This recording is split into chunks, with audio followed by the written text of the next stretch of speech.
The bullet was meant for Chicago's most feared mafia boss, but the woman who stepped in front of it was the secretary he had barely learned to see. Maybe you know what that feels like, to stand quietly behind someone remembering every detail, carrying every burden, and wondering whether they would notice you only after it was too late. Inside a glittering museum ballroom, Vincent Callahan believed armed guards, money and power could protect him from anything. Grace Parker knew better. She saw the wrong man enter through the wrong door, watched his hand disappear beneath his jacket, and made a choice that would expose a betrayal buried deep inside Vincent's empire. Stay until the end, because this is not only a story about sacrifice, it is about the moment a ruthless man finally understands what love has been costing someone else. Like the video and tell us in the comments where you are watching from. 6 weeks before blood stained the marble floor of the museum, Vincent Callahan believed danger always announced itself. Danger arrived in black cars. It carried weapons beneath expensive coats. It sat across from him at polished tables and smiled while asking for more than it deserved. He understood those dangers. What Vincent did not understand was the quieter kind. The kind that entered through a changed appointment, a missing camera feed, or a man who stood half a second too long beside an unlocked door. Grace Parker understood that kind perfectly. At 6:40 on a frozen Monday morning, 3 black sport utility vehicles stopped beneath the steel and glass entrance of Callahan Tower. Snow moved across downtown Chicago in thin white sheets, gathering along the curb and whitening the shoulders of the security men who stepped out first. Vincent emerged from the middle vehicle. He wore a charcoal overcoat over a dark suit, no hat, no gloves, as if winter had been informed that it was not permitted to inconvenience him. He did not look toward the street. He did not need to. 2 men watched the sidewalk.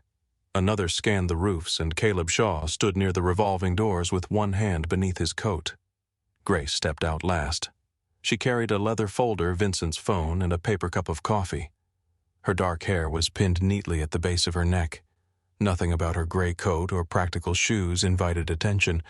That was one reason people rarely remembered seeing her. It was also one reason she saw almost everything. Before the convoy reached the building, Grace had already changed the morning route, canceled a lunch on the west side, and replaced one of the drivers.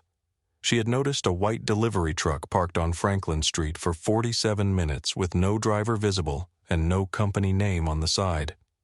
Caleb had called it suspicious. Vincent had called it traffic. Inside the private elevator, Grace handed him the coffee. Black, no sugar, 2 ice cubes. Vincent accepted it without looking away from the message on his phone. "You changed the route?" "Yes." "Why the truck on Franklin?" His thumb stopped over the screen. "What about it? It had been parked beside the service entrance since before 6. That makes it dangerous. It makes it unusual." Caleb stood near the control panel facing the mirrored doors. The corner of his mouth moved. Vincent noticed. "Something amusing." "No, sir." Grace opened the leather folder. "Your 8 o'clock moved to 9. The mayor's office asked for 20 additional minutes. I gave them 10. Your lunch with Daniel Mercer has been canceled. The union call is at 2. Your mother's foundation board meets at 5. Vincent lowered his phone. "You canceled Mercer." "I did. He controls 3 shipping unions. He also changed the restaurant after midnight. So the new dining room has 1 entrance, no windows, and a camera that stopped working yesterday." Caleb looked at Grace now. "How do you know the camera stopped working?" "I called the restaurant." Vincent took a drink of coffee. "And they told you the manager did not. His former wife did." There was a brief silence. Caleb looked down to hide another smile. Vincent gave Grace a long, unreadable glance. "You are becoming dramatic." "No, sir. I am becoming accurate." The elevator opened onto the 42nd floor. Vincent walked out first. Grace followed 3 steps behind him. It was always 3 steps, close enough to hear a request before he spoke it, far enough that no one mistook her for an equal. The executive floor woke when Vincent entered. Assistants straightened in their chairs. Lawyers lowered their voices. Men who had spent the weekend ordering others around suddenly remembered how to say good morning. Vincent crossed the open floor without slowing. Grace moved behind him, passing instructions in a quiet voice. "Mr. Carver, the revised contracts are in your inbox. Ms. Lowe, the foundation call is confirmed. Thomas, the coffee in conference room 2 is wrong. Replace it before Mr. Callahan sees it.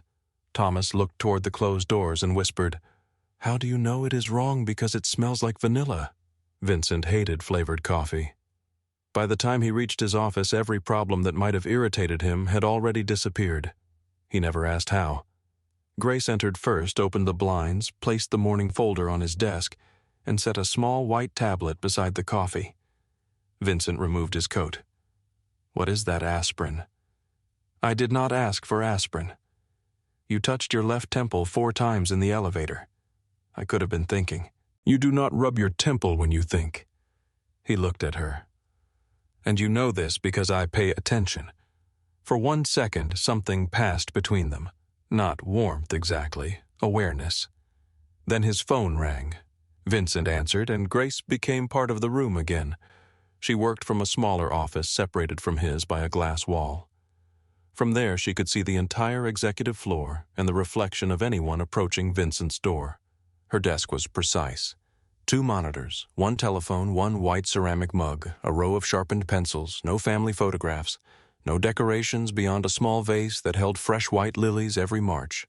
Grace did not carry a gun. She carried information. In Vincent's world, that was often more dangerous. At noon, she entered his office and replaced the untouched glass of whiskey beside his laptop with water. Vincent looked up. "I was drinking that. You were looking at it. That is generally how drinking begins.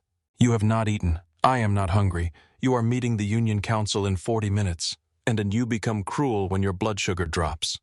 His brows rose. Cruel, more cruel. She placed a plate of grilled chicken and rice on the corner of his desk. Vincent leaned back in his chair. "Do all secretaries insult their employers?" "Only the ones who want their employers to remain employable." He stared at her for another second. Grace kept her expression neutral, though her heartbeat had changed. Then Vincent picked up the fork. "You have 10 minutes." She turned toward the door. "Grace." She looked back. He lifted the glass of water. "Leave the whiskey next time." "No." The door closed behind her. Vincent glanced at the food, then toward the glass wall where she had already returned to work. He ate everything on the plate. That afternoon, the union meeting became louder than expected. Grace sat along the wall taking notes. Daniel Mercer leaned forward. "You are asking my men to work longer routes for the same rate." "I am asking them to complete the contracts they signed," Vincent replied. "They signed with your father. My father is dead." Mercer's jaw tightened. "You say that easily." Vincent's eyes became cold. Grace saw it before anyone else. The small change in his shoulders. The stillness that came over him when anger stopped being emotion and became decision. She set down her pen. "Mr. Callahan, the State Transport Report." Vincent did not look at her. "Not now. It affects the labor calculation." Mercer glanced toward Grace with open irritation. "We are speaking." Grace opened the folder. "The report shows that 32% of the route delays were caused by maintenance failures in vehicles owned by Callahan Logistics. The drivers were not responsible." Silence followed. Vincent turned slowly. He had not seen that report. Grace continued. "If the company repairs the fleet and adjusts the winter routes, the current rate becomes workable without extending the driver's hours. You will have new vehicles by Friday," Vincent said. The meeting ended without threats. When the doors closed, Vincent remained seated. "You contradicted me in front of them." "I corrected the information. You made it appear that I did not know my own company." "You did not know that part of it." His gaze sharpened. Most people looked away when Vincent stared at them like that. Grace did not. Finally, he said, "You could have warned me. I sent the report at 5:13 this morning.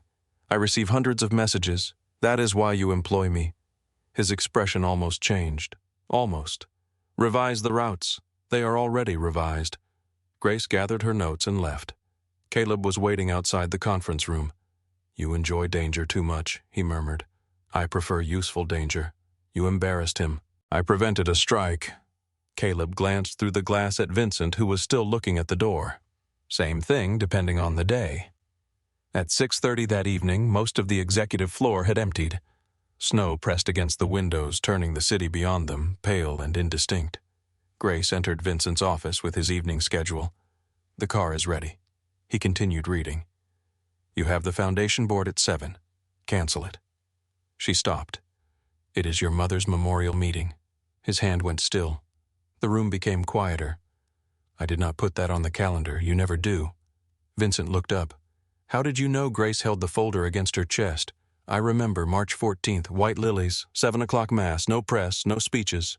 She remembered because 3 years earlier she had found Vincent alone in his office after midnight, holding a photograph of a dark-haired woman beside a lake. He had placed the picture face down when Grace entered and told her to cancel the following morning. Grace had never mentioned the photograph. She had simply ordered white lilies every year after that. Vincent watched her as if he had discovered a locked room inside his own house. Why, the question was soft enough to be dangerous. Before Grace could answer, the office door opened. Ethan Cole entered without knocking. He wore a navy suit, an expensive smile, and the comfortable confidence of a man who believed every door in Callahan Tower belonged to him. "Vince, the Marconi people are waiting downstairs." Vincent's expression closed. "I told them 8. They arrived early. Then they can learn patience." Ethan looked at Grace. "Still keeping the trains on time, Parker. Only the ones worth saving." His smile widened, though his eyes did not. Vincent stood and reached for his coat. "Move the foundation meeting." Grace's voice remained even. "To when tomorrow?" "It is not tomorrow." He paused. Grace met his eyes. "It is tonight because your mother died tonight." Ethan's eyebrows lifted slightly. Vincent stared at Grace, anger and something less familiar moving behind his face. Then he took the coat from her hand. "Tell the Marconis I will be 30 minutes late." Ethan looked at him. "For a board meeting. For my mother." No one spoke. Vincent walked out. Grace followed 3 steps behind. Vincent sat in the front pew. Grace remained near the back. During the prayer, Vincent looked over his shoulder. She was not praying. She was watching the entrance. Even there, she was protecting him. Later in the car, Vincent spoke without looking at her. "You can sit in front." Grace glanced toward the passenger seat where Caleb was speaking quietly into his phone. "There is no room. I meant in the second vehicle. I need to hear your calls. You hear enough already." Grace looked out at the snow. "That is why you are still alive." He turned toward her. She did not. The next evening, Vincent hosted a private dinner at Moretti's, an old Italian restaurant in River North. The dining room was closed to the public. Judges, contractors, political advisors, and senior Callahan executives filled the long table. Grace stood near the wall with Vincent's tablet. Wine moved around the table. Ethan raised his glass. To Vince, who somehow runs half of Chicago while answering none of his own messages, laughter followed. Ethan looked toward Grace. "Maybe Parker runs the city." A contractor grinned. "She probably knows where all the bodies are buried." Vincent cut into his steak. "She knows where the meetings are scheduled." The men laughed again. Grace kept her eyes on the tablet. Ethan lifted his glass toward her. "Do you ever take a day off, whenever Mr. Callahan stops creating emergencies?" That earned a warmer laugh. Vincent glanced at her. "She is compensated well." The laughter grew louder. Grace did not move. Only her fingers tightened around the edge of the tablet. It was not the first time Vincent had reduced her loyalty to a salary. It should not have hurt. It did. Caleb saw it from the other end of the room. Vincent did not. After dinner, Grace stood alone in the corridor outside the private dining room. The restaurant staff moved around her, clearing glasses and folding linen. Caleb approached. "You all right?" She gave him a polished smile. "Why would I not be? Because he talks about loyalty like it arrives through payroll." Grace looked through the doorway. Vincent stood at the head of the table, surrounded by men who wanted something from him. "He talks about everything like it can be purchased. And you still stay." Grace's smile disappeared. "Yes." Caleb waited, but she offered nothing more. At 11:30, Grace returned to her apartment in Lincoln Park. Grace removed her shoes, set down her bag, and opened the bottom drawer of her desk. Inside was an old newspaper clipping. "Warehouse fire leaves 6 dead." The article was 12 years old. Her father had investigated the fire for 3 months before dying in what police called a traffic accident. Callahan Holdings had owned the warehouse. Grace had joined the company intending to learn whether Vincent's family had killed her father. She had expected to find a monster. Instead, she found records showing that Vincent had been 26 when the fire occurred and had fought his uncle over the unsafe building. After taking control, he had quietly paid the victims' families through anonymous trusts. Over the years, Grace had watched him fund clinics without placing his name on the buildings. She had seen him pay the rent of an employee whose daughter had cancer, then fire the accountant who mentioned it publicly. She had also seen him threaten men, destroy businesses, and order things no legitimate chief executive would ever admit. He carried mercy like contraband. Grace hated him for some things. She understood him for others. And somewhere between those two truths, love had found a place to hide. She picked up her phone and opened the voice recorder. Reminder. Ask Vince why he approved the Southside Clinic and refused to attend the opening. She stopped. The apartment was silent. Grace deleted the recording. The next morning she found the first clear sign that someone inside Callahan Tower was moving against him. Vincent's lunch with Daniel Mercer had been restored to the calendar. The location was not the restaurant Grace had canceled. It was a private club near the river. The request had been approved at 2:17 in the morning using an executive access code from Ethan's office. Grace checked the floor plan. The private dining room had no windows. One entrance. No active camera. She called Caleb. Where is Vincent in his office? Keep him there. Why? Because someone put Mercer back on the schedule. Caleb's voice hardened. Who I am finding out. Grace crossed the executive floor and entered Vincent's office without knocking. He looked up sharply. You canceled Mercer again? Yes, Grace. Someone restored the meeting after midnight. Mercer did. No. The request came from inside this building. Vincent stood. Whose access?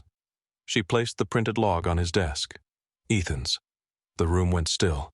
Vincent looked at the code, then at her. You are accusing my oldest business partner.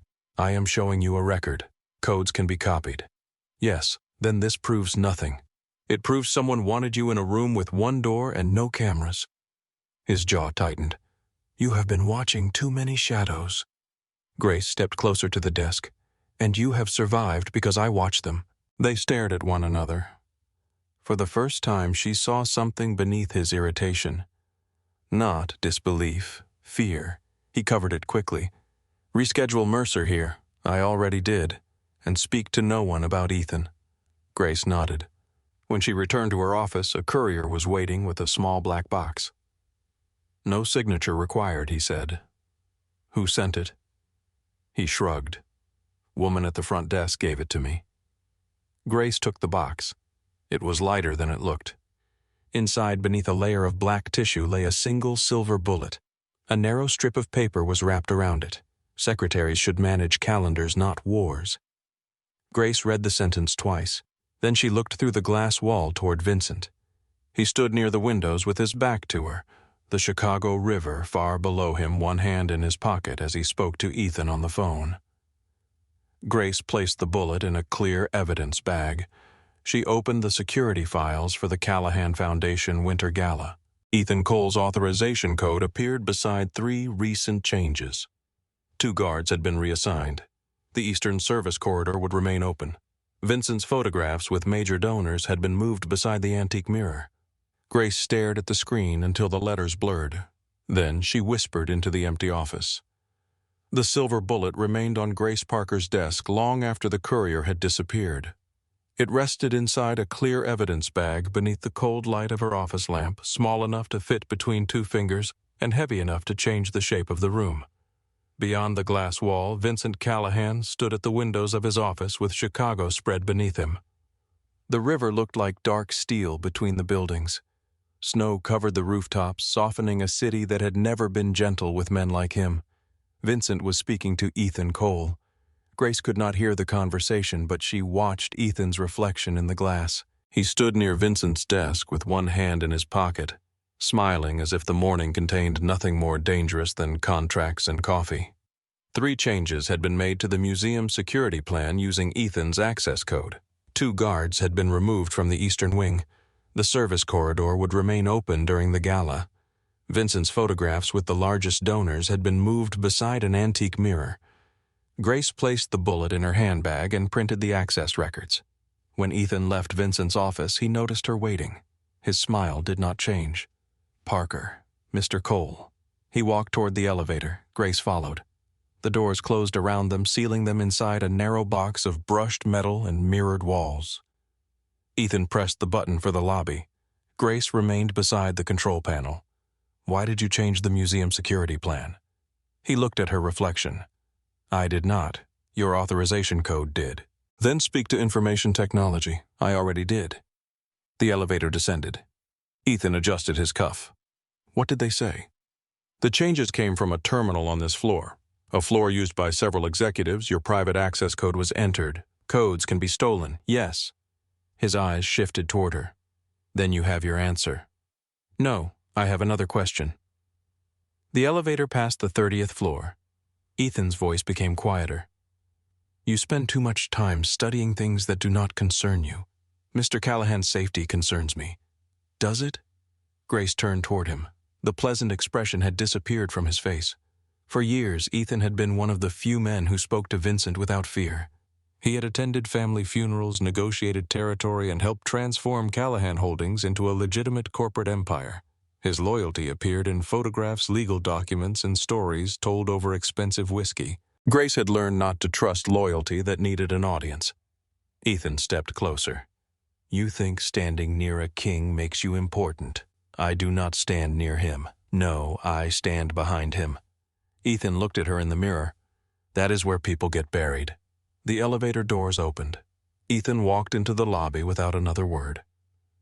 Grace remained inside until the doors began to close again. She pressed the button for the 42nd floor. By the time she returned, Vincent was waiting in her office. He stood beside her desk holding the evidence bag. The silver bullet lay in his palm. Grace stopped in the doorway. Where did you get this? It was delivered this morning.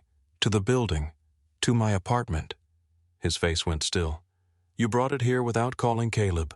I wanted to confirm whether it was connected to the access changes. You received a death threat and decided to investigate it alone. The message was not threatening my life. Vincent unfolded the strip of paper. Secretaries should manage calendars, not wars. He read it again, slower. Then he looked at her. This is about me. Yes. And you did not tell me. You were speaking to Ethan. That is not an answer. It is the reason. Vincent placed the evidence bag on her desk. What exactly are you accusing him of? I am not accusing him of anything yet. You followed him into an elevator. Grace glanced toward the camera above the door. You watched the security recording. I watched my secretary confront one of my senior executives about an internal security breach. I asked him a question. You cornered him. He was free to answer. Vincent moved closer. He has been with me for 11 years. So have I. The words left her before she could stop them. Silence settled between them.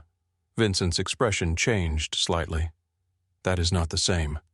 Grace felt the sentence land somewhere beneath her ribs. She had known it was true. Hearing him say it still hurt. No, she said, it is not. She took the museum records from the printer and placed them in front of him. The Eastern Service Corridor was originally supposed to close at 6. Now it remains open until 10:30. 2 guards assigned to that wing have been moved to the parking entrance. Your donor photographs were relocated beside a mirror that reflects the catering door. Vincent studied the plans. Caleb approved the final deployment. Caleb approved a different version. Then someone changed it afterward. Yes, and you believe Ethan did it. I believe his credentials were used. Vincent walked back toward the glass wall. Grace watched the muscles tighten in his jaw. Cancel the gala, she said. He turned. No, Vincent. It was the first time she had used his first name inside the office. His gaze sharpened. The museum will hold senators, judges, business leaders, and half the charitable board in this city. Canceling without evidence would announce fear. Fear is not always weakness. In my world, it is an invitation. In your world, people keep dying because men are afraid to admit they are afraid. The air in the office changed. Vincent approached her slowly. He did not raise his voice. He never needed to. You are my secretary, Grace, not my advisor, not my investigator, not my consigliere. Grace held his gaze. Outside the office, employees continued typing and answering phones, unaware that the space between two people had become more dangerous than the entire city below. I know what my title is, then act within it. My title is the reason I see what everyone else misses. I open your invitations. I confirm your routes. I know who changes meetings and who requests private rooms. Men like Ethan look through me because they think I am only carrying your calendar. You are going too far, and you are not looking far enough. Vincent's hand closed around the museum plans. You trust suspicion more than people. I trust patterns. I trust history. History is how betrayal gets close enough to touch you. His face hardened. Enough. Grace became very still. For one moment, she wanted to tell him everything. She wanted to tell him about the first altered route, the missing camera feed, the anonymous courier, and the fear that had followed her home. She wanted to tell him that every morning she checked whether his car had reached the building before she allowed herself to breathe normally. Instead, she picked up the evidence bag and placed it inside her drawer. Understood, Mr. Callahan. She walked past him. Vincent turned. Where are you going to perform the duties within my title? The door closed behind her. For the rest of the afternoon, Grace spoke to Vincent only when necessary. She confirmed meetings, revised contracts, and answered calls. Her voice remained calm. Her face revealed nothing. Vincent noticed every silence. At 5:15, he called her into his office. She entered with a tablet. You wanted the foundation report. I wanted to speak to you. She waited. Vincent stood beside the bar but did not pour a drink. You were right about Mercer. Grace said nothing. The restaurant manager admitted someone paid him to disable the camera. Who paid him a cash intermediary? Caleb is tracing it. And Ethan, still no evidence. Grace nodded. Vincent studied her. You believe I am protecting him. I believe you have decided what the truth must be before you finish looking at it. His mouth tightened. You think I cannot judge the men around me. I think you judge enemies better than friends. That answer remained between them. Vincent looked toward the window. The evening snow had begun again. When did you become afraid? Grace lowered the tablet. I am not afraid. You received a bullet at your apartment. I am careful. That was not my question. She hesitated. Vincent turned back toward her. There was no anger in his face now, only a tension, the kind she had wanted from him for years and no longer trusted herself to receive. When did you become afraid for me? Grace heard the hidden meaning. Not when did the threat begin. When did you begin caring this much? She looked at the city behind him. Your 6 o'clock call is waiting. Grace. She met his eyes. Some questions become dangerous when the answer cannot change anything. She left before he could stop her. That night, a storm closed the expressways and trapped half the remaining staff inside Callahan Tower. By 8, the executive floor was nearly empty. Snow struck the windows in hard white waves. The city lights blurred behind it. Grace sat alone in her office comparing security logs. She found the same authorization code in 3 earlier incidents, a driver replacement 2 months before, a changed restaurant entrance in November, a deleted camera archive from a private club in October. Each incident had seemed harmless after Grace intervened. Together they formed a pattern. Someone had been testing Vincent's protection. She printed the records and placed them in a folder. A sharp pain moved through the back of her neck. She closed her eyes and pressed 2 fingers to the spot. You should go home. Vincent stood in the doorway. He had removed his jacket and loosened his tie. Without the armor of perfect clothing and waiting security, he looked younger, more tired. The roads are closed. Caleb can take you. Caleb is coordinating the convoy. Then stay in one of the company apartments. Grace looked back at the screen. I will. Vincent noticed the untouched sandwich beside her keyboard. You have not eaten. She almost laughed. Now you are paying attention. He did not answer. Grace rose and carried the folder toward his office. The same access code appears in 3 earlier security changes. Vincent opened the folder. As he read, the lights flickered. The emergency system activated, dimming the floor. For 1 second, the glass walls became black mirrors. Grace saw movement near the elevator. She stepped in front of Vincent. Caleb emerged from the darkness with 2 guards. The building switched to emergency power, he said. Transformer failure. Grace did not move until the lights returned. Vincent looked down at her. She was standing between him and the elevator. Again. Caleb noticed it too. No threat, he said. Grace stepped aside. Vincent closed the folder. Come with me. He led her into the executive kitchen. A pot sat on the stove. Steam rose from beneath the lid. Grace looked at it. What is this soup? You made soup, I opened a container. That seems more believable. Vincent placed a bowl on the table. Sit. Grace remained standing. Is that an order, a request? She sat. He took the chair across from her. For several minutes, the only sound was the wind against the building. Grace tasted the soup. It was too salty. She ate it anyway. Vincent watched her. You went outside last week during the snow. For your medication. You could have sent someone. I did. No one answered. So you walked. The pharmacy was 2 blocks away. Your shoes were wet for the rest of the day. Grace lowered her spoon.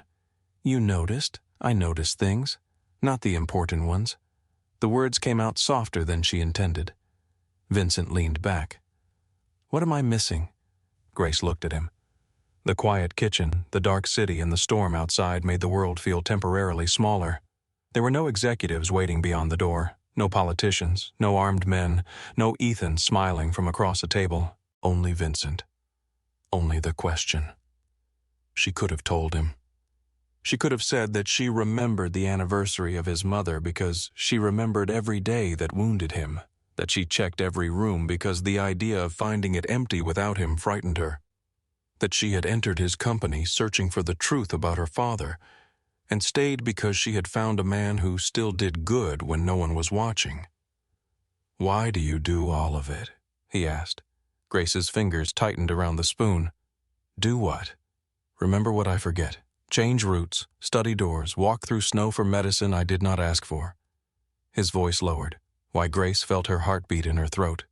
She looked at the man everyone feared and saw the loneliness he protected more carefully than his life. The answer reached her lips. Vincent's phone rang. Ethan's name appeared across the screen. Neither of them moved at first. The phone continued ringing. Grace looked down at the soup. You should answer.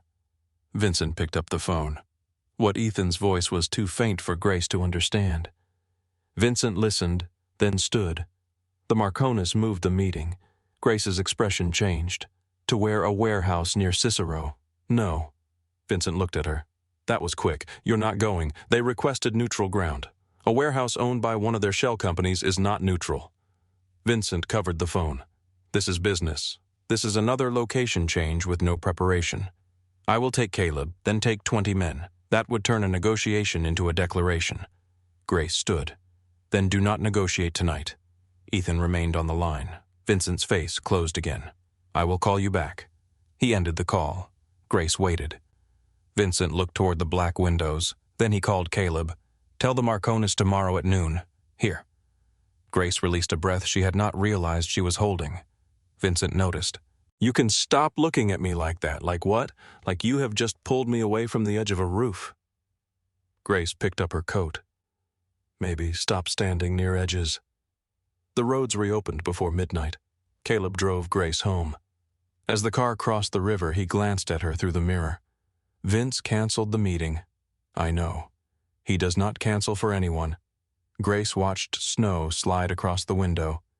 He canceled because the location was unsafe. No, he canceled because you asked. She did not answer. Caleb's voice softened. You should tell him. There is nothing to tell. That is a lie. Grace looked at him. You are employed to protect his life. So are you. No, I am employed to manage his calendar. Caleb almost smiled. Does your calendar usually carry medical supplies? Grace turned back toward the window. The next morning, she met Caleb in the underground garage beneath Callahan Tower. She handed him the folder containing the access records and the silver bullet. His expression darkened as he read the message. You should have shown me this immediately. Vincent already gave me that speech. He was right. He usually enjoys hearing that. You should tell him. Caleb examined the museum plans. I can double security without changing the visible deployment. Do it. He will know. I know. He may fire you. Grace looked toward the elevator that would carry her to Vincent's office. Then he can fire me alive. Over the following days, Grace built a private map of the Gala. Every entrance, every service corridor, every staircase, every position where a person could see Vincent without being seen. She called the museum staff and confirmed the catering company. She reviewed temporary worker names. She compared photographs with identification records. One name had been added less than 24 hours earlier. Samuel Reed. No address. No employment history. No photograph. The catering company claimed the museum had requested him. The museum claimed the catering company had assigned him. Grace sent the name to Caleb. Then she opened a voice recorder. For several seconds, she said nothing. If you are listening to this, it means I was right. Her voice sounded strange in the quiet apartment. Or it means I was too late. She stopped the recording and began again. You always believed loyalty was something you purchased. Maybe that was easier than accepting that someone could choose you without asking for anything. Grace looked at the silver bullet on her desk. I do not know whether you ever understood how many people were afraid of you. I do not think you understood how many people were afraid for you either. Her voice trembled. She ended the recording before she said the words she had hidden for years. On the night of the gala, the museum glowed against the snow. Black cars lined the curb. Cameras flashed as donors entered beneath the stone arches. Inside, chandeliers reflected across marble floors while a string quartet played near the grand staircase. Grace arrived with Vincent and Caleb. She wore a silver dress with long sleeves and carried a small black clutch. Inside it was a compact medical kit. Vincent noticed the extra guards before they reached the main gallery. You increased security. Caleb did. Caleb looked away. Vincent stopped beside the coat room. Grace. Guests moved around them, laughing and lifting champagne glasses. You went around me. I protected you. You made Ethan look like a suspect. He is a suspect. We found no proof. We found his code. We found a copied code. Grace lowered her voice. You keep searching for a reason not to see him. And you keep searching for a reason to condemn him. I am searching for the person who sent a bullet to my home. Vincent's anger disappeared. For the first time, he saw the fear she had kept hidden. You should not be here. Neither should you. I can have Caleb take you home. No. That was not a request. Grace stepped closer. If someone inside your organization arranged this, sending me away only removes the person who noticed. Vincent looked at her for a long moment. You cannot control every shadow in this room. I do not need every shadow. Her gaze moved toward the eastern corridor. I only need the one holding a gun. Ethan appeared beside them. The senator is waiting, Vince. His smile moved from Vincent to Grace. Everything all right? Grace looked at him. Perfect. The quartet began a slower song. Vincent allowed Ethan to lead him toward the donors near the staircase. Grace followed 3 steps behind. For the next 30 minutes, she watched hands, doors, reflections, and faces. A judge touched Vincent's shoulder. A senator leaned close to tell a joke. A waiter passed with champagne.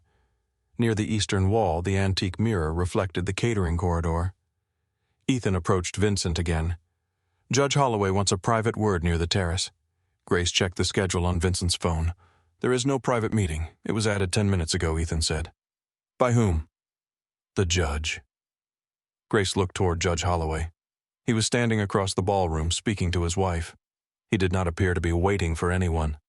Grace lifted her eyes to the mirror. The eastern catering door began to open. A man in a white server's jacket stepped into the reflection. His tray was empty. His right shoulder remained rigid beneath the fabric. Grace's hand tightened around Vincent's phone. Mr. Callahan. He did not turn. Not now, Grace. The man reached beneath his jacket. Grace dropped the phone. Vince. It was the first time Grace had ever spoken his name like a warning. He turned. In the antique mirror across the ballroom, a man in a white server's jacket pulled a pistol from beneath his arm. Grace moved before Vincent understood what he was seeing. She seized the front of his tuxedo and drove her shoulder into his chest. The first gunshot tore through the music. The sound was flat and violent, too large for the elegant room. The string quartet stopped in the middle of a note. Crystal trembled beneath the chandeliers. Grace's body jerked against him. For a fraction of a second, Vincent thought she had stumbled. Then her fingers released his jacket. A dark stain spread across the silver fabric beneath her ribs. The second bullet struck the marble column behind them.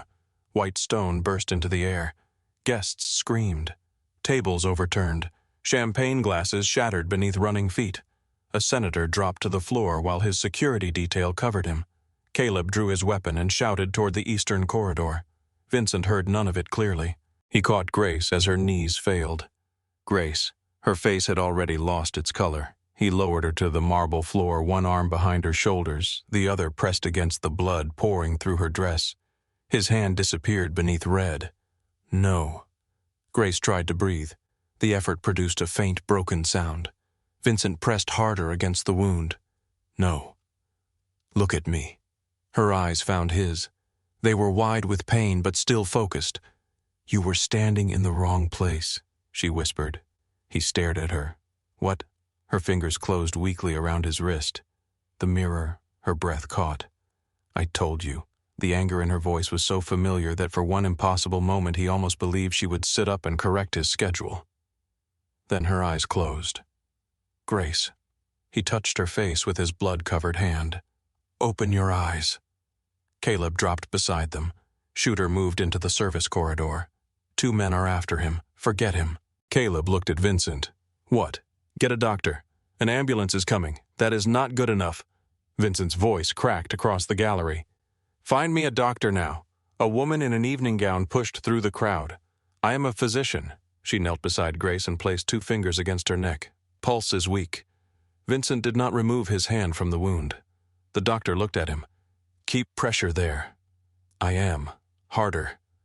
Grace made a small sound. Vincent's face twisted. I am hurting her. You are keeping her alive. The words entered him like another bullet. He pressed down. Grace's blood moved between his fingers. The ballroom had become a storm of alarms, crying, shouted commands, and distant sirens. Security men sealed the doors. Caleb spoke into his radio while watching the eastern corridor. Ethan was nowhere in sight. Vincent bent close to Grace. Stay with me. Her eyelids moved. That is an order. No response. He leaned nearer, his mouth beside her ear. You hate when I give you orders. Wake up and tell me. Her lips parted. A thin breath escaped, then nothing. Grace. The doctor checked her pulse again. She is still with us. The main doors opened. Paramedics rushed into the gallery with a stretcher and medical equipment. One of them dropped beside Grace. Sir, move back. Vincent did not move. The paramedic reached toward his arm. Sir, she is bleeding. We can see that. Then stop it. We need room. Vincent looked at him with the cold authority that had silenced judges and armed men.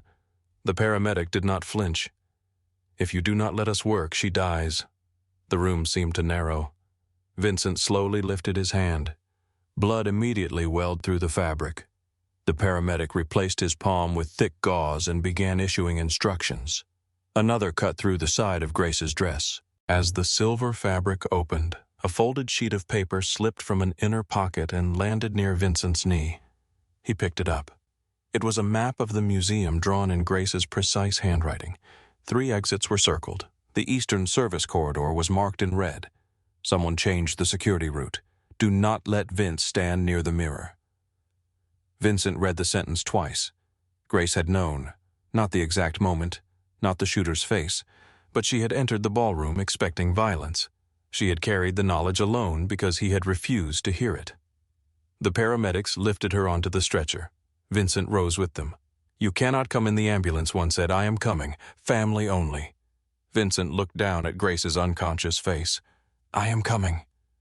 Something in his voice ended the argument. Caleb caught Vincent's arm before he reached the doors. We lost the shooter in the service tunnels. Vincent turned slowly. Caleb's face was grim. He abandoned the jacket and weapon near the loading area. No identification, no prints yet. Ethan. I cannot find him. Vincent looked across the ruined ballroom.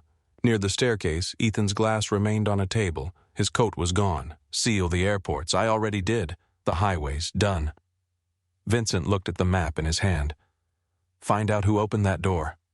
Caleb nodded. Vincent followed the stretcher into the snow. The cold struck him through his blood-soaked shirt. Cameras flashed behind police barriers. Reporters shouted his name. Security pushed them back as the paramedics loaded Grace into the ambulance. Vincent climbed in beside her. The doors closed. Inside, everything was white light and metal.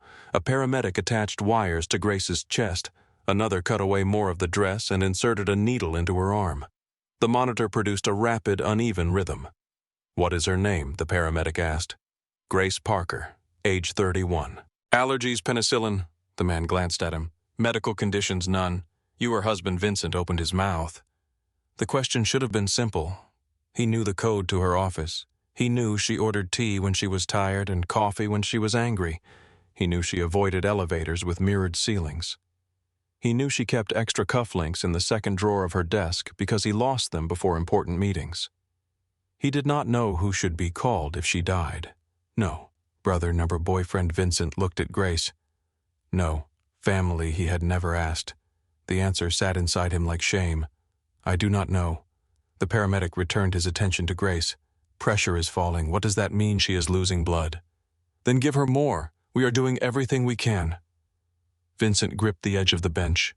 The ambulance turned sharply. Grace's head moved against the support. He reached out, then stopped before touching her. His hands were still covered in blood. Grace. The paramedic looked up. Talk to her. She cannot hear me. She might. Vincent leaned forward. You were right. The words felt unfamiliar in his mouth. You were right about the route. You were right about the room. You were right about Ethan. The monitor continued its uneven pulse. You can remind me when you wake up. His voice lowered. You can put it in writing if you want. Grace did not move. Vincent stared at her closed eyes.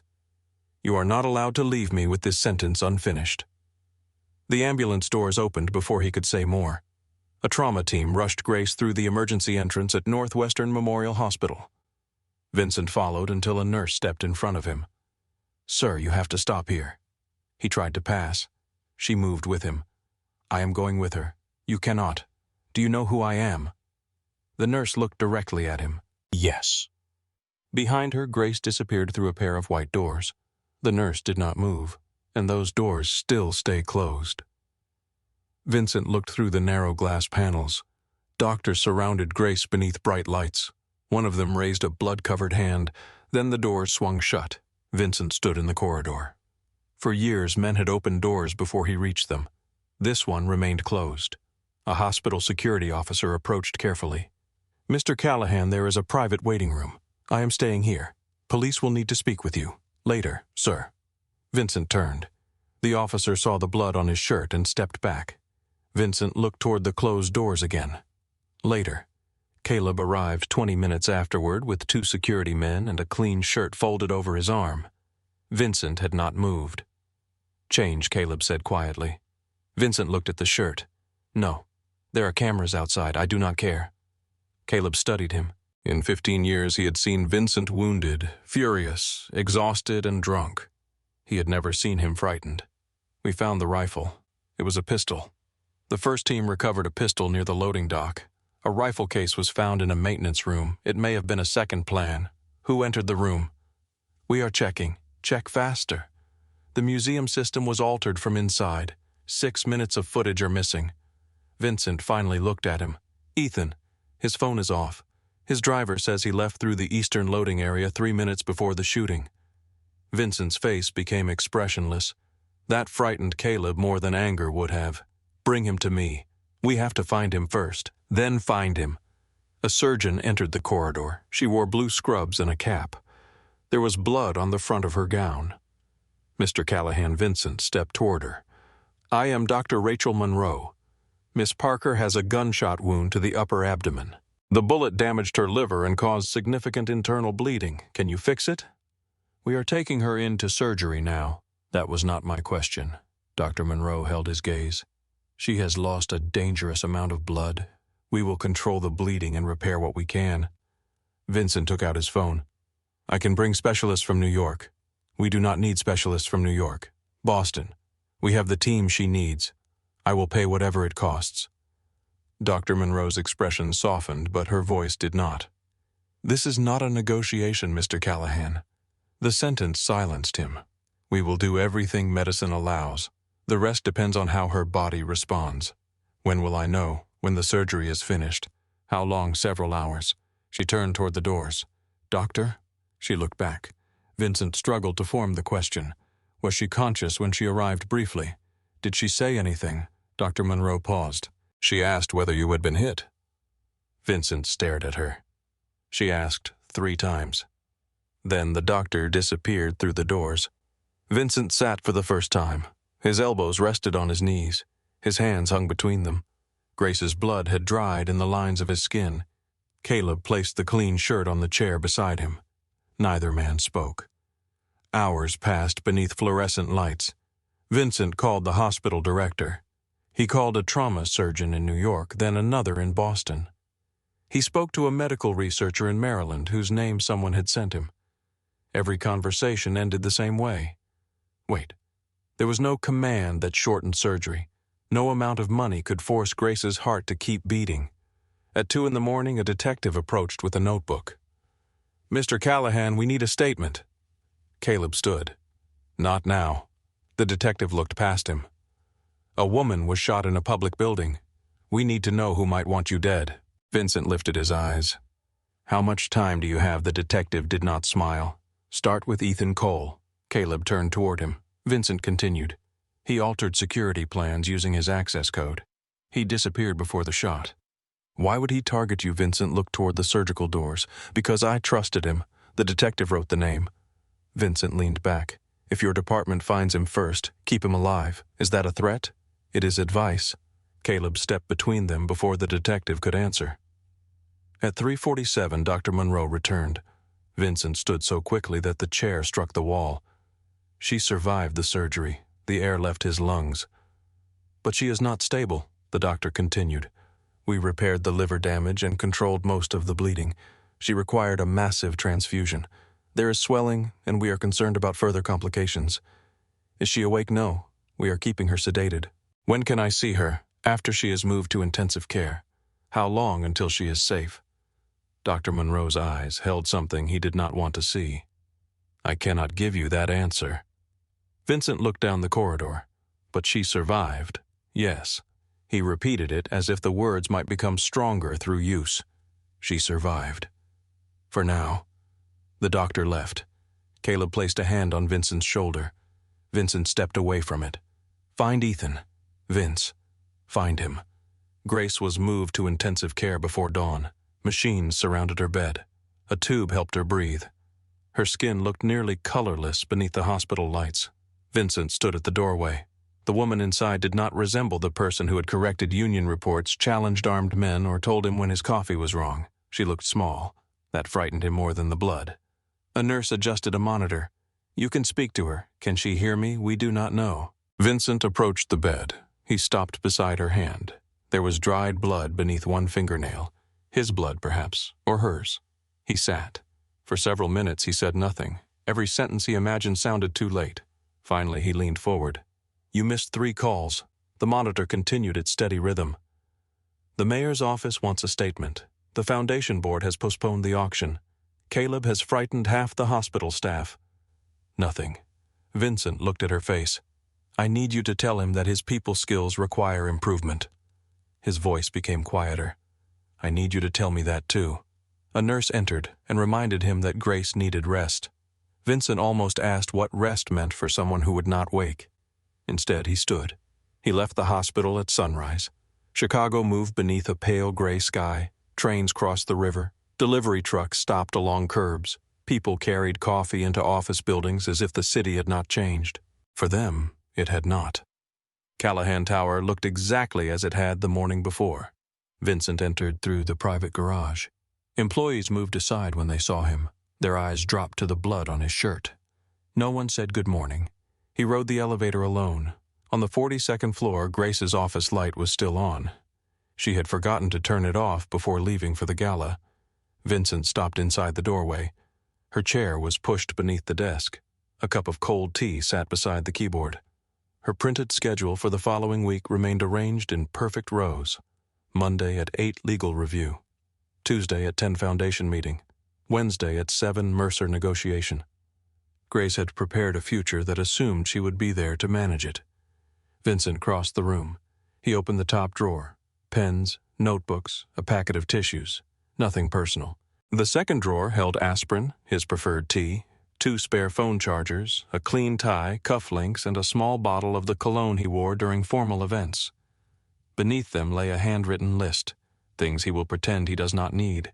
Migraine medicine, food before union meetings, a second copy of every contract. His mother's memorial date. Someone willing to say no. Vincent sat in her chair. His thumb moved over the last line. He opened the bottom drawer. Inside was a thick evidence folder. The silver bullet lay on top. Beneath it were security logs, photographs, bank transfers, and images of Ethan meeting a man Vincent recognized immediately, Michael Marconi. The photograph had been taken outside a private airfield in Indiana. A second photograph showed Ethan handing him a black folder. The date was 3 weeks earlier. Vincent studied the financial records. Money had moved from a Marconi shell company into an account controlled by the museum catering contractor. Another payment had gone to a security technician who maintained the Eastern cameras. Grace had found all of it. She had been building a case while he told her to stay within her title. At the bottom of the folder lay an envelope. Vincent's name was written across the front. He opened it carefully. Grace's handwriting filled 3 pages. Vincent, if you are reading this, then either I have finally found enough evidence to make you listen or something prevented me from placing it in your hands myself. You believe trust is dangerous because everyone who came before me taught you that love always asks for payment. Your father demanded obedience. Your uncle demanded blood. Your enemies demand fear. Even your friends seem to demand pieces of the man they believe you should remain. I never wanted anything from you that could be purchased. That may be why you never understood me. You have spent your life becoming harder than the people who hurt you. I know why. I also know strength without trust becomes another kind of prison. You do not have to earn the right to be cared for, but you do have to decide what kind of man receives that care. Do not let what happened to your family decide what happens to everyone who stands near you. And if I am wrong about Ethan, you may fire me. Grace. Vincent read the letter again, then a third time. She had not written that she loved him. She had written something more difficult. She had seen him clearly and remained. His eyes moved toward the white ceramic mug on her desk. Beside it was her phone. Vincent picked it up. Grace had once made him memorize the emergency code after he complained that no one could reach her during a power failure. The screen opened. There were no photographs of him, no secret messages, only folders, reminders, and dozens of voice recordings. He pressed the first. Grace's voice filled the empty office. Move Tuesday's meeting. The south entrance has no camera coverage. He played another. Order white lilies for March 14th. He will forget his mother's anniversary and hate himself for forgetting. Another. Make sure he eats before the union negotiation. He becomes cruel when his blood sugar drops. Vincent closed his eyes. He remembered every moment from the other side. The coffee placed near his hand, the aspirin beside his files, the call she interrupted before his anger became a threat, the coat she held while he spoke to men who did not deserve his attention. Small things, invisible things. He had accepted each one as if the world naturally arranged itself around him. He pressed the final recording. Grace was silent for several seconds. If something happens, do not turn this into another war. Vincent's hand tightened around the phone. You will want to punish everyone. You will think pain proves loyalty. It does not. Her breathing was uneven. Protect the people who are still alive. A long pause followed. Then her voice softened. There are parts of you worth saving, Vincent. I wish you could believe that without someone bleeding to prove it. The recording ended. Vincent remained in her chair. The city brightened beyond the windows. Behind him, Caleb entered quietly. He saw the open folder, the letter, and Grace's phone in Vincent's hand. She found Ethan, Vincent said. Caleb picked up one of the photographs. Marconi. She tried to show me. You did not know. Vincent looked at him. I chose not to know. Caleb said nothing. Vincent placed the phone beside the letter. For years he had believed Grace protected his schedule, his reputation, and his business. Now he understood. She had been protecting him from danger. She had also been protecting everyone else from the man he became when danger reached him. Caleb's phone rang. He answered. His expression changed as he listened. When he looked at Vincent, keep eyes on the plane. Do not move until I call. He ended the call. We found Ethan. Vincent stood. We're a private airfield outside Gary. Is Marconi with him? No, but Ethan is alone. There is a plane fueled and ready. Vincent looked at Grace's letter again. Do not turn this into another war. The old answer rose inside him immediately. Take Ethan to the river warehouse, close the doors, make him speak, make him suffer. Leave enough behind that the Marconis would understand. It was the language Vincent had trusted all his life. Caleb watched him. What do you want done? Vincent picked up Grace's phone. Her final words remained inside the silent room. Protect the people who are still alive. He slipped the phone into his pocket. Bring him to me. Caleb waited. Alive, Vincent looked through the glass wall at Grace's empty chair. His voice was quiet, alive. The word followed Vincent from Grace's office to the private elevator down 42 floors through the underground garage and into the black car waiting beneath Callahan Tower. Caleb sat beside him. Neither man spoke. Chicago moved past the windows under a pale morning sky. Snow had stopped falling, but the streets remained wet and gray. People hurried beneath umbrellas. Delivery trucks blocked intersections. A train rattled above Lake Street. The city had no idea that Ethan Cole had betrayed the most powerful man in it. Vincent held Grace's phone in one hand. The screen had gone dark, but her final recording continued inside his head. Protect the people who are still alive. For most of his life, Vincent had protected people by making others afraid to touch them. Fear had built the walls around his family. Fear had silenced witnesses, settled debts, and kept enemies on the opposite side of the river. Grace had stepped through those walls without a weapon. Now she was lying beneath hospital lights because he had trusted fear more than her. Caleb looked toward him. The men have Ethan secured. We're the river warehouse. Vincent turned his eyes to the window. It was the same warehouse where his father had once taught him what betrayal cost. He had been 17. A man had stolen money from the Callahan family. Vincent's father brought him to the warehouse and forced him to watch while the man begged. Afterward, his father washed his hands in a metal sink and told Vincent that mercy was an expensive habit. Vincent had believed him. The car turned toward the river. The warehouse stood between abandoned factories and frozen loading yards. Its brick walls were dark with age. Rusted cranes leaned over the water like broken skeletons. 2 armed men opened the steel door. Inside, the air smelled of oil dust and cold metal. Ethan sat beneath a hanging industrial light. His hands were tied behind a wooden chair. Blood marked one corner of his mouth, but he was conscious. He lifted his head as Vincent entered.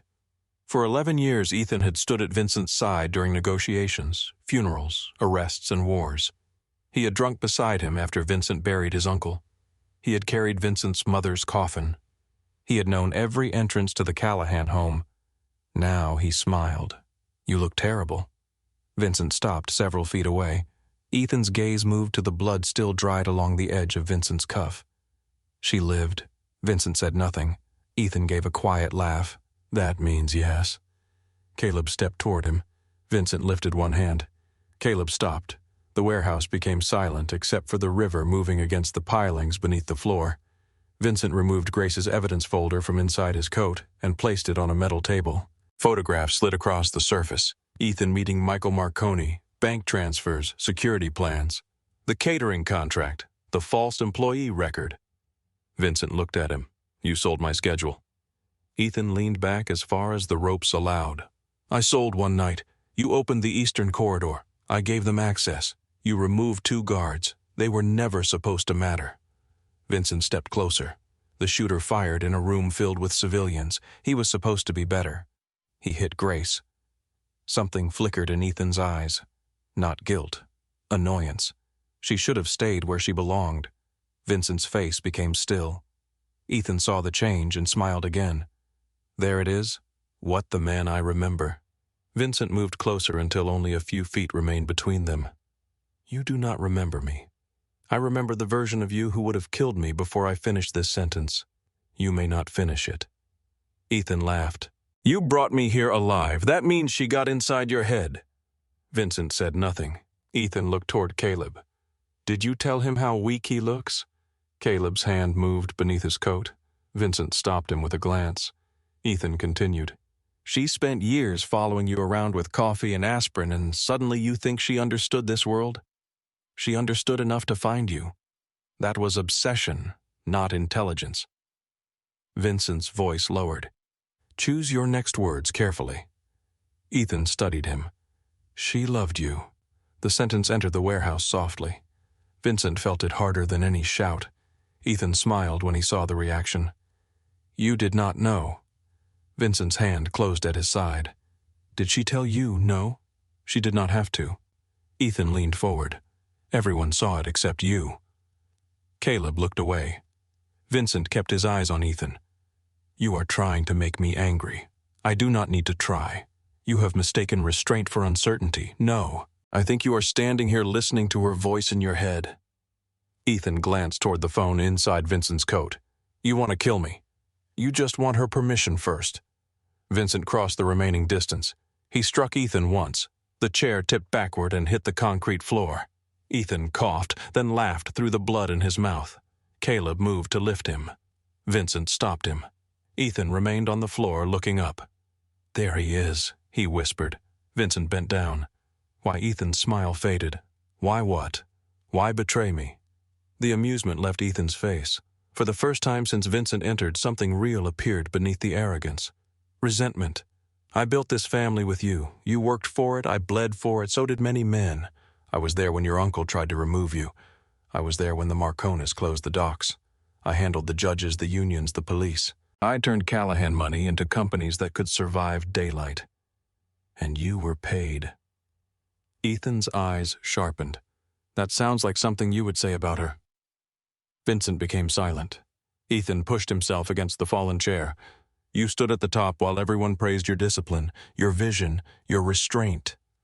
I did the work no one could see. You wanted recognition. I wanted what I earned. You wanted my chair. I wanted you to stop wasting what we built. Vincent looked down at him. On clinics, on people who will never repay us. On employee medical care. On weakness. On neighborhoods my family damaged. Ethan's mouth twisted. There. That is what she did to you. She had nothing to do with those decisions. She had everything to do with them.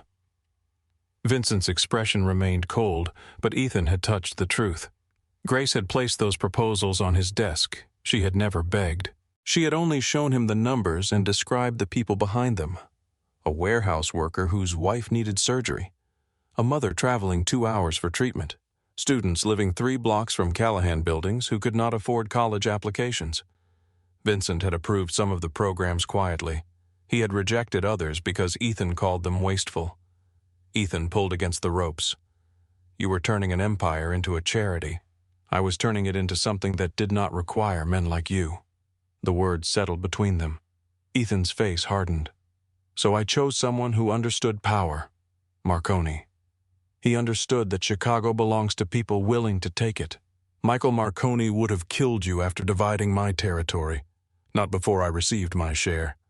Vincent almost smiled. It was not amusement. It was disbelief. You betrayed 11 years for a promise from a man who betrayed his own brother. I betrayed a man who no longer deserved the throne. Vincent straightened. Ethan stared at him from the floor. You think she will love you for sparing me? Vincent walked toward the metal table. A pistol rested beside the evidence folder. Caleb watched him pick it up. Every man in the warehouse became still. Vincent checked the chamber. Then he returned to Ethan. Caleb lifted the chair upright. Ethan's breathing changed as Vincent placed the barrel beneath his chin. The arrogance disappeared. You were right about one thing, Vincent said. Ethan swallowed. What the man I used to be would have killed you before you finished speaking. Ethan looked into his eyes. And the man you are, now Vincent's finger rested near the trigger. He could see the entire act before it happened. The recoil, the blood, Caleb ordering the room cleaned, Ethan disappearing into the river, the Marconis receiving a message before sunset. It would be simple. It would also be expected. Grace had known that. Do not turn this into another war. Ethan searched Vincent's face. She took a bullet for you, and now you are afraid to pull a trigger. Vincent pressed the barrel harder beneath his jaw. This has nothing to do with whether she loves me. Then do it. It has everything to do with whether I deserve to stand beside her if she wakes. Ethan stared at him. Vincent lowered the gun. Caleb. Caleb stepped forward. Take him to federal custody. Ethan's eyes widened. What, give them the financial records, the museum footage, the security logs, and the Marconi accounts? Caleb did not move. Vince, You heard me. Ethan laughed once, but the sound held no confidence. You cannot turn me over. I just did. You are in those records. Vincent looked at him. I know. The investigation will reach Callahan Holdings. I know. They will freeze accounts, seize properties. Drag your name through every court in Illinois. I know. Ethan pulled against the ropes. You will lose everything. Vincent placed the pistol back on the table. Then we will find out what was ever truly mine. Caleb stared at him. No one in the warehouse spoke. Ethan's face twisted with fury. You think this makes you clean? No. You think one woman bleeding erases what you are? No. Then what does this prove? Vincent looked toward the high windows where weak morning light entered through dirty glass. Nothing. He turned back. That is why I have to keep doing it after no one is watching. He left Ethan shouting behind him. Outside, the river wind cut through Vincent's coat. Caleb followed him onto the loading dock. You understand what you just ordered? Yes. Federal prosecutors will not stop with Ethan. I know. Half our legitimate contracts were built beside illegal operations. Then separate them. That could take years. Start today. Caleb studied him. And the routes that cannot be separated, close them. The weapons business alone brings in millions. Close it. The old guard will fight. Let them leave. They will not all leave quietly. Vincent looked at him. Then protect the employees, not the empire. Caleb's expression shifted. You are using her words. I should have used them sooner. The phone inside Vincent's coat rang. He answered immediately. Dr. Monroe's voice came through the speaker. Mr. Callahan, you need to return to the hospital. The cold became sharper. What happened? Miss Parker's blood pressure dropped. Imaging suggests continued internal bleeding. Vincent stopped breathing. You said the surgery worked. We controlled the bleeding we found. Another vessel may have opened. Is she conscious? No. Is she going back into surgery? Yes. Vincent was already moving toward the car. I am coming. The drive back to Chicago passed in fragments. Red lights, snow along the highway. Caleb speaking into two phones. Grace's voice inside Vincent's memory. Dr. Monroe met him outside the surgical floor. Grace's bed was being pushed through the corridor. Vincent reached her before the doors. Her face was pale beneath an oxygen mask. A nurse held a bag of blood above the rails. Grace. Her eyes remained closed. Dr. Monroe stepped beside him. We need to go now. Vincent walked with the bed until the marked line on the floor. A nurse placed one hand against his chest. He stopped. The doors waited. Again. Dr. Monroe looked at him. We will do everything we can. Vincent touched Grace's fingers. They were cold. Give me a minute. The doctor hesitated, then nodded. Vincent leaned close. I found Ethan. The monitors moved around his voice. He admitted everything. Grace did not respond. I wanted to kill him. His hand closed around hers. I wanted the whole city to remember what happens when someone takes what belongs to me. The words felt wrong as soon as he said them. Grace did not belong to him. That was part of what he had failed to understand. Vincent lowered his voice. But you were right. Fear keeps people obedient. It does not make them loyal. A nurse glanced toward the operating doors. Vincent continued. I handed him over. He swallowed. The evidence may destroy the company.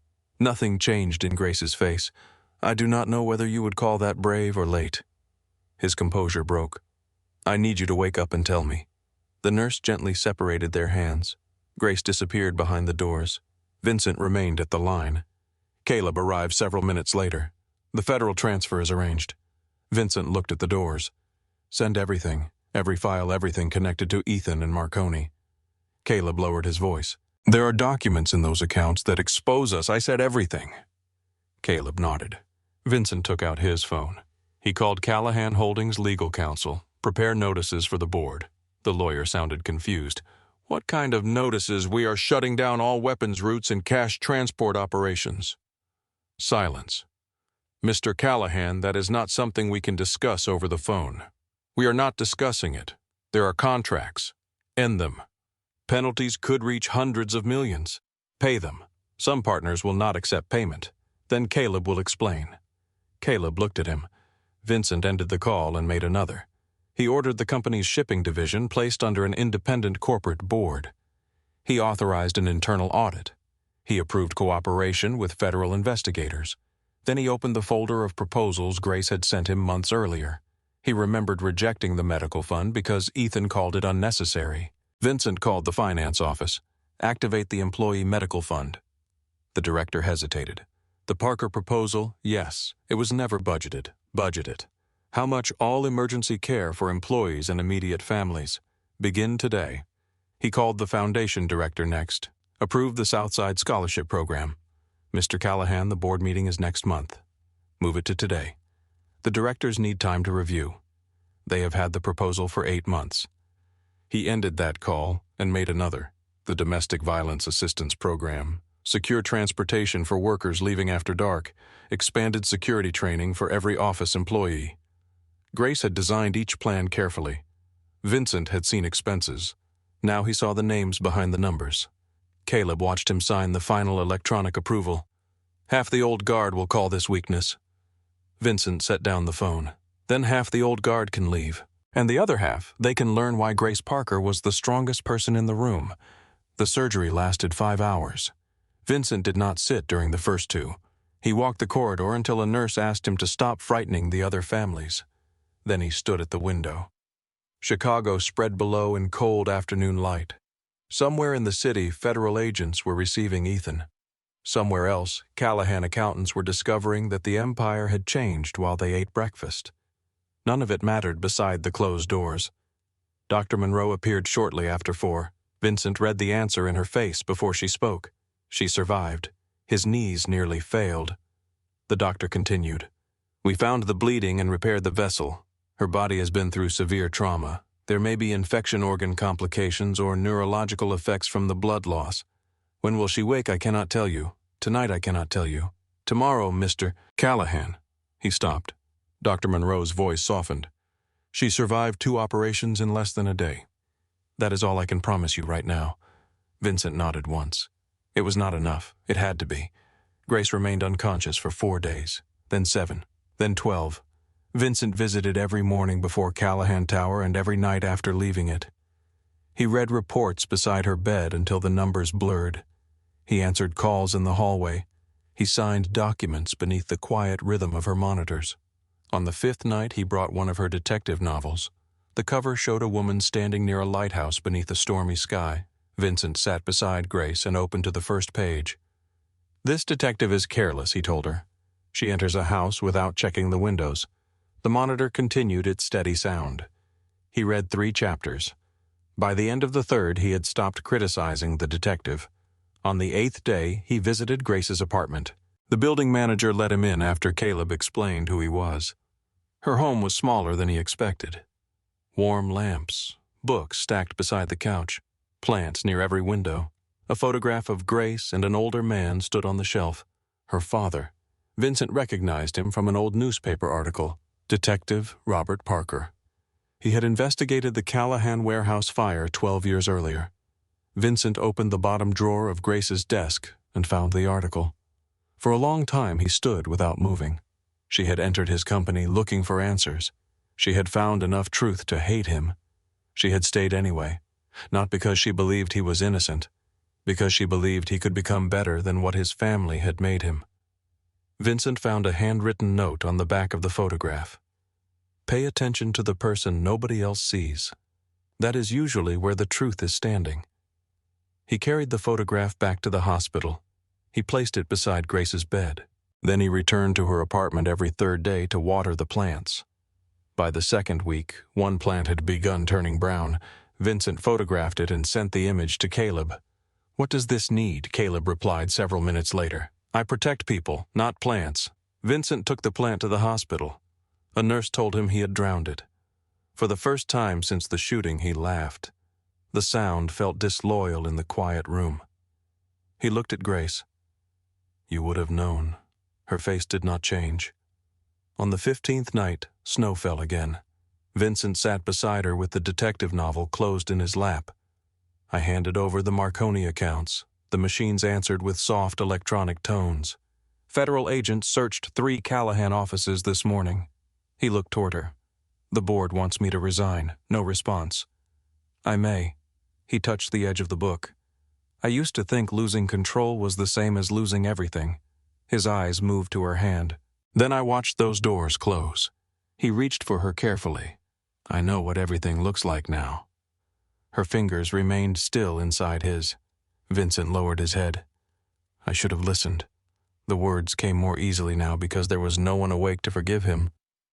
I should have believed you before you had blood on your dress. His grip tightened. I saw what you did for me. I saw how useful you were, how calm you made my days, how every room became safer when you entered it. His voice broke. But I did not see what it cost you. He lifted his eyes to her face. I see you now. A tear moved down his cheek. He did not wipe it away. I do not know whether that matters if you never open your eyes. The room remained still. Vincent stayed until dawn. Sometime before sunrise, exhaustion pulled him into sleep. His head rested against the chair. One hand remained wrapped around Grace's fingers. Morning light entered through the blinds. Vincent woke because something moved. At first he thought it was the nurse adjusting a line. Then he felt it again, a weak pressure against his hand. He lifted his head. Grace's fingers tightened around his. Vincent stopped breathing. Her eyelids trembled. Grace. The monitor changed rhythm. He stood so quickly that the chair struck the wall. Her eyes opened slowly. They were unfocused, at first moving across the ceiling, the machines, the window. Then they found him. Vincent leaned close. Do not try to speak. Grace's lips moved beneath the dry hospital air. He bent nearer. Her voice was barely a whisper. You missed your 9 o'clock. For 1 second, Vincent stared at her. Then a broken laugh escaped him. He pressed her hand against his forehead as tears filled his eyes. Grace watched him weakly. Even then, even after 2 surgeries and weeks inside the dark, there was the faintest trace of disapproval in her expression. Vincent laughed again. This time he did not try to hide that he was crying. Grace remained awake for less than a minute. A nurse rushed into the room, followed by Dr. Monroe and 2 members of the intensive care team. Vincent was moved away from the bed while they checked her pupils, adjusted the monitors, and asked questions she was too weak to answer. He stood against the wall with tears still on his face.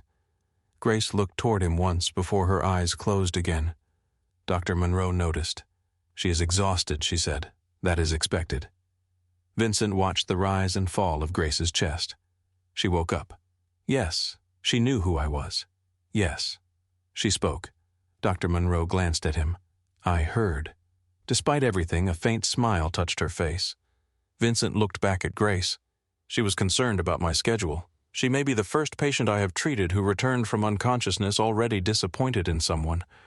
Grace slept for several hours. When she opened her eyes again, the morning light had moved across the floor. The breathing tube was gone. Her throat hurt. Her body felt impossibly heavy, and every breath pulled against the bandages beneath her hospital gown. Vincent sat beside the window. He had changed his shirt, but not his expression. He looked like a man who had not trusted sleep for weeks. Grace moved her fingers. His head lifted immediately. Water. He stood too quickly, nearly knocking over the chair. The cup was already waiting beside the bed. He held the straw near her mouth. Grace took 1 small sip. That is enough, he said. She looked at him. I decide when it is enough. His hand stopped. Grace took another sip, then leaned back against the pillow. Vincent placed the cup exactly where it had been. For several seconds, neither of them spoke. Grace studied him. There were shadows beneath his eyes. His hair was less controlled than usual. The sleeves of his shirt were rolled above his wrists. She had never seen him look so unguarded. How long 17 days? Her eyes widened slightly. The gala. The foundation postponed it. The shooter gone. Ethan Vincent's face changed. We found him. Grace waited. Vincent pulled his chair closer. He worked with Michael Marconi.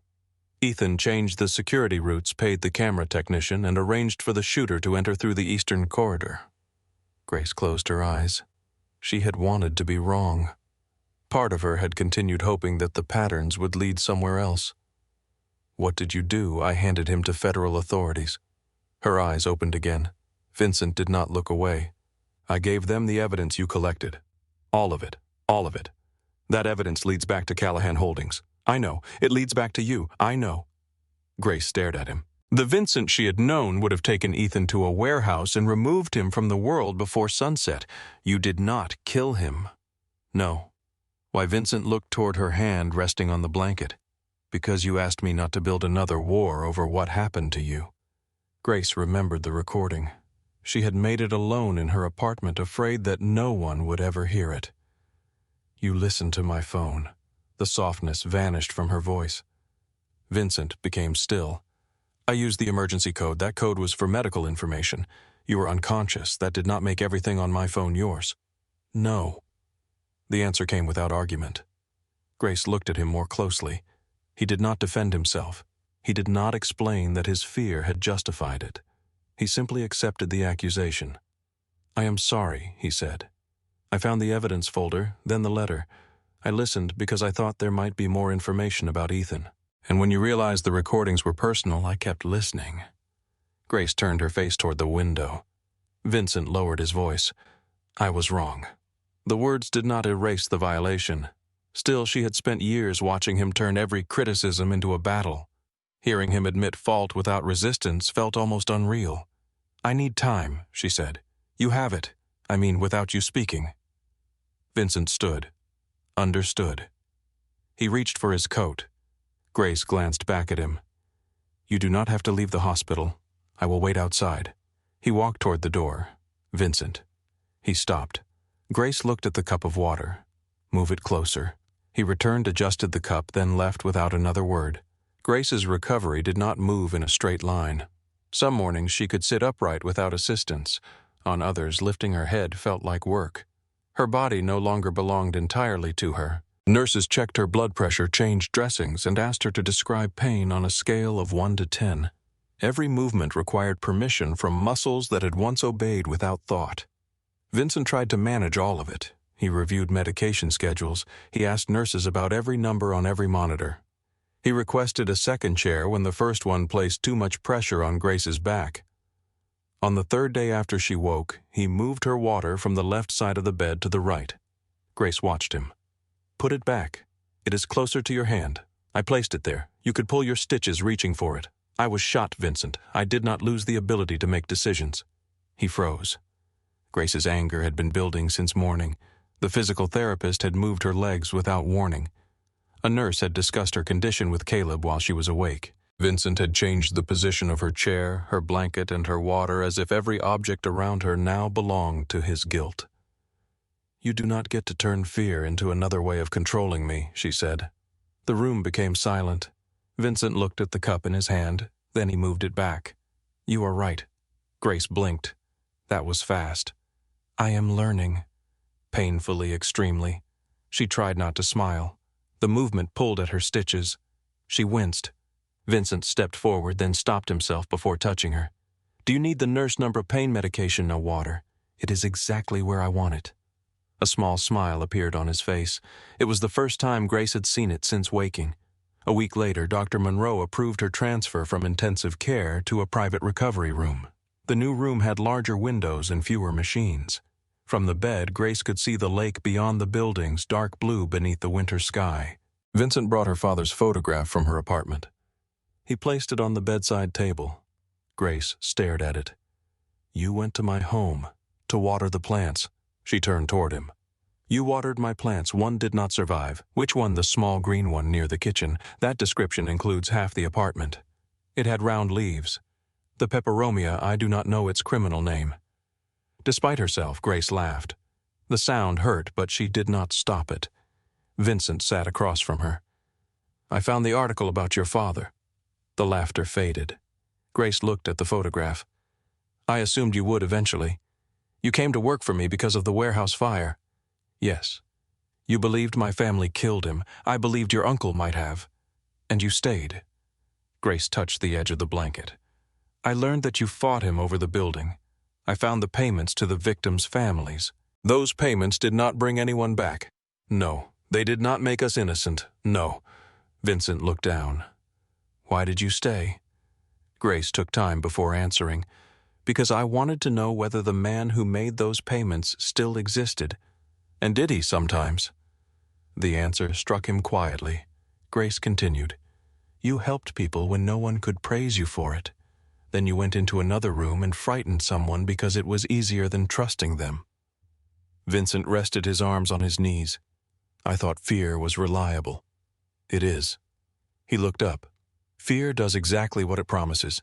It makes people obey until they find a chance to betray you. Ethan's face passed through his mind. Grace studied him. What is happening to the company? Federal investigators searched 3 offices. The board suspended several executives. 2 shipping contracts were frozen. And I remain chief executive for now. For now, I may be charged. Grace was silent. Vincent did not soften the truth. I approved operations that were illegal. Ethan controlled parts of them, but my name is on the company. My authority made them possible. Caleb cooperating through counsel. You closed the weapons routes. Yes, and the cash transport network. Yes. Grace looked at him carefully. Why are you telling me all of this? Because I spent years deciding what you were allowed to know. His voice remained steady. I will not do that again. Grace turned toward the lake. You could lose everything. I have already learned that everything is not a company. She closed her eyes briefly. Do not say things like that because you think I need to hear them. I am saying it because I needed to. Several days later, Vincent arrived with 3 thick folders. Grace looked at them suspiciously. Work only if you choose. He placed them on the table. The first contained the employee medical fund she had proposed 8 months earlier. The second held plans for scholarships in Southside neighborhoods. The third described a confidential support program for workers escaping domestic violence. Each folder carried an approval stamp. Grace turned the pages slowly. You approved all of them. Yes. When, while you were in surgery, her hand stopped. Do not make me into the reason you suddenly became a good man. Vincent absorbed the sentence. I am not a good man. Then why? Because they were good plans. I rejected them because Ethan called them expensive and I did not look closely enough. Grace closed the folder. Name them after the communities they serve. The board proposed using your name. No, they wanted the Parker Medical Fund. I do not want a monument built from my blood. Vincent nodded. Then your name will not be used. Grace watched him remove a pen and write a note across the first page. He did not debate her. He did not tell her she should feel honored. He simply changed it. You really are learning, she said, extremely painfully. Grace left the hospital 5 weeks after the shooting. She did not return to Callahan Tower. A physical therapist visited her apartment 4 mornings each week. At first she needed both hands on the rail to climb the stairs. Her legs shook after 10 steps. The scar beneath her ribs pulled whenever she reached too far. Some nights she woke believing she was still on the museum floor. She heard the gunshot in her sleep. She felt Vincent's hand against the wound.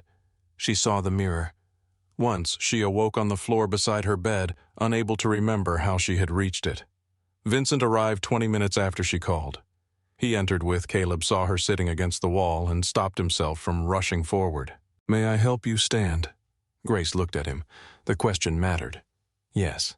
He crouched and offered his hands. She used him for balance. He did not lift her until she asked. Later, they sat in the kitchen while snow moved beyond the windows. You should have called sooner, he said. I wanted to do it alone. Why? Because everyone has been looking at me like I am fragile. Vincent looked at the scar hidden beneath her sweater. You are not fragile. I know. You are injured. I know that too. He placed a cup of tea in front of her. Grace watched the steam. I do not know who I am without that office. Vincent sat across from her. You are Grace Parker. That answer sounds simple when you say it. It is not simple. What am I to you? He did not answer immediately. Once he might have called her indispensable. He might have said loyal, efficient, or trusted, words that described her value to him without describing her. You are the person who saw me clearly when I had done nothing to deserve kindness. Grace's eyes lowered. Vincent continued, You are also the person I failed, ignored, and placed in danger. His hands rested on the table. I love you. The room became very quiet. Grace looked at him. He did not move closer. He did not reach for her. You do not owe me an answer, he said. You do not owe me forgiveness. You do not owe me your job, your loyalty, or another day of your life. Her throat tightened. Vincent's voice remained calm, though his hands had begun to shake. but I will never again pretend that what you gave me was something I purchased." Grace looked away. For years she had imagined hearing those words. In those imagined moments everything had become simple. She had believed love would erase distance fear and all the things neither of them knew how to say. It did not. Love did not remove the bullet scar. It did not restore the years she had spent making herself invisible. It did not change the fact that he had been her employer and the most powerful man in her life. "I love you too," she said. Vincent closed his eyes. Grace continued before relief could reach him. "But I cannot go back to being your secretary." He opened his eyes. "I know. I cannot stand outside your office and wonder whether every kindness is personal or professional. I know. I cannot build my life around keeping yours together." Vincent nodded once. Grace watched him. "I need to find out what my life looks like when I am not walking behind you." His face revealed the pain, but he did not ask her to stay. "When are you resigning? I already wrote the letter." "Of course you did. It is in the drawer beside you." Vincent opened the drawer. A white envelope rested inside. He removed it and read the first page. Grace waited. When he finished, he folded the letter carefully. "You gave 2 weeks' notice. I was being professional. You are on medical leave. I was being extremely professional." He almost smiled. "I accept." Grace released a breath. Vincent placed the letter on the table. "What will you do? The community programs need independent leadership. The board is searching for an executive director." "I know. You want the position, I want an interview." Vincent leaned back.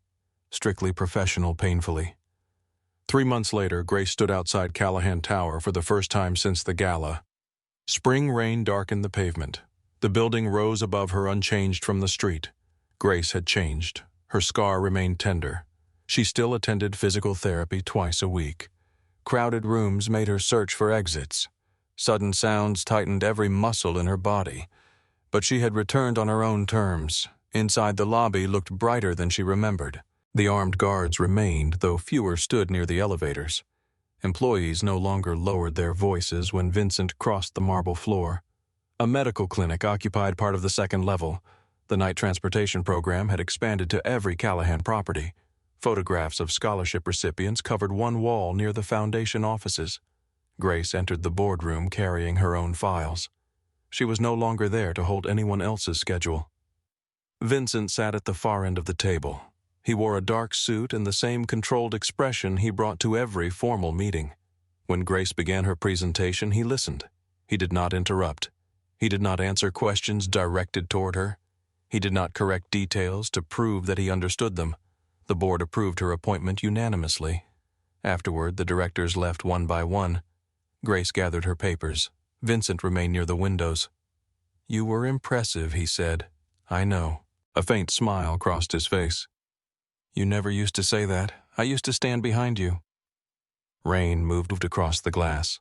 Vincent approached, stopping at a respectful distance. "Dinner." Grace looked at him. "Is that a command? No, a business meeting?" "No, what is it?"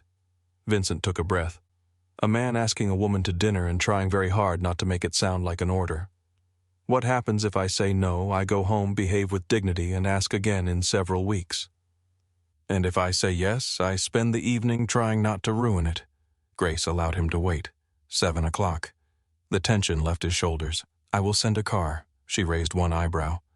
Vincent caught himself. "Would you prefer to meet there?" "Yes." "Understood." Grace picked up her folder and walked toward the elevators. Vincent followed. When the doors opened, he stepped forward out of habit. Grace stopped. Vincent noticed the distance between them. 3 steps.